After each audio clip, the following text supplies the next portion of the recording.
exile, he confronted Pharaoh with a very important command from God: "Let my people go." But Pharaoh, who was very stubborn, said no. He didn't care that the Israelites were suffering and wanted to be free. So God sent 10 plagues to Egypt. The first plague was really strange. The Nile River, where all the water came from, turned into blood. The water became red and thick.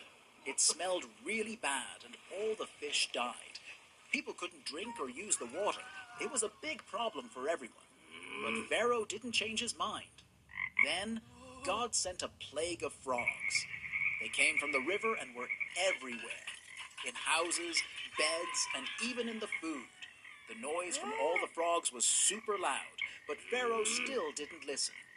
After the frogs, God sent a plague of lice. They were everywhere, crawling into hair and onto skin.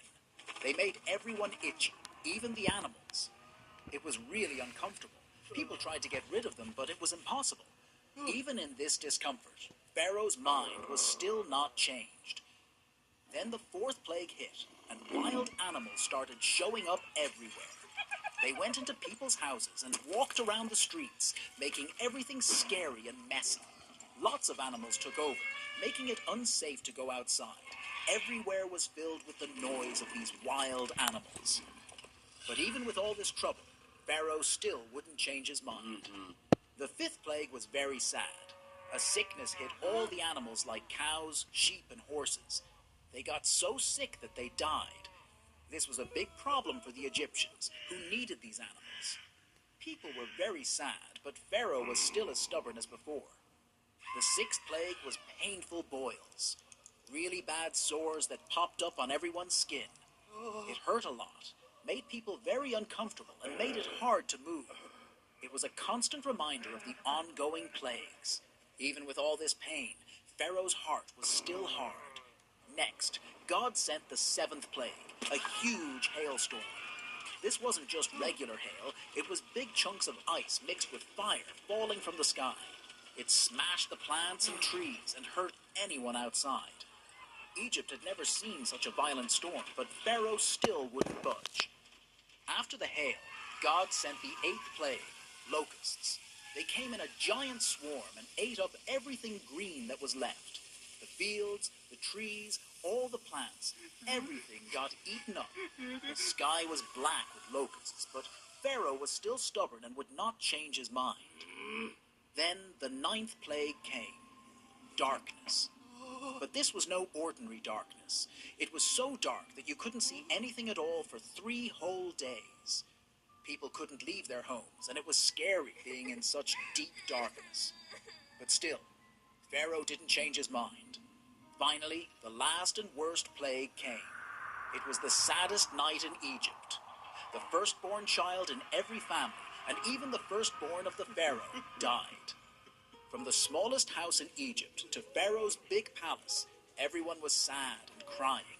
This was the moment when Pharaoh's heart finally changed. After Pharaoh's heart finally changed, he told Moses, "Take your people and leave Egypt." So Moses led the Israelites away from their life of hardship towards freedom. But this was not the end of their story. As the Israelites packed their belongings and left Egypt, they were filled with hope. They walked with their families and animals, carrying bread that hadn't even had time to rise. The night was quiet, but their hearts were loud with joy.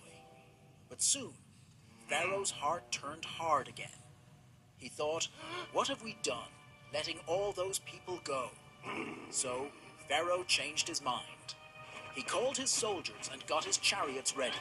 With his army, Pharaoh chased after the Israelites, wanting to bring them back.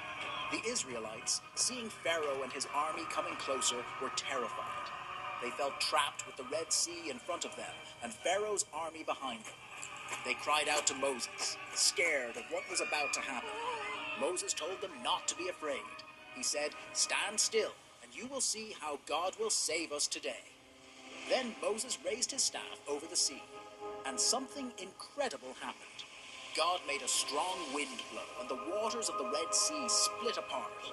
The Israelites walked through the sea on dry ground, with walls of water on both sides. It was a path of escape no one could have imagined. As they walked all night, their path illuminated by a miraculous light, they marveled at the sights around them. Through the clear walls of water, they could see fish of every color and size, swimming in and out of the coral in the sea's hidden depths.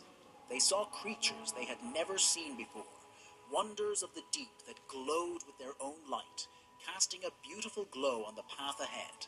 By morning, they had reached the other side, safe from Pharaoh's reach. When Pharaoh's army tried to follow them through the sea, the waters came back together. The chariots, horses, and soldiers were all swept away. Pharaoh's army couldn't hurt the Israelites anymore. After crossing the sea, the Israelites knew they were truly free. They sang and danced, praising God for the great escape. Moses and the people looked back at the sea, thankful for the miracle that led them to freedom. This incredible journey showed the Israelites that with faith in God, even the deepest waters can part, making a way where there seemed to be none.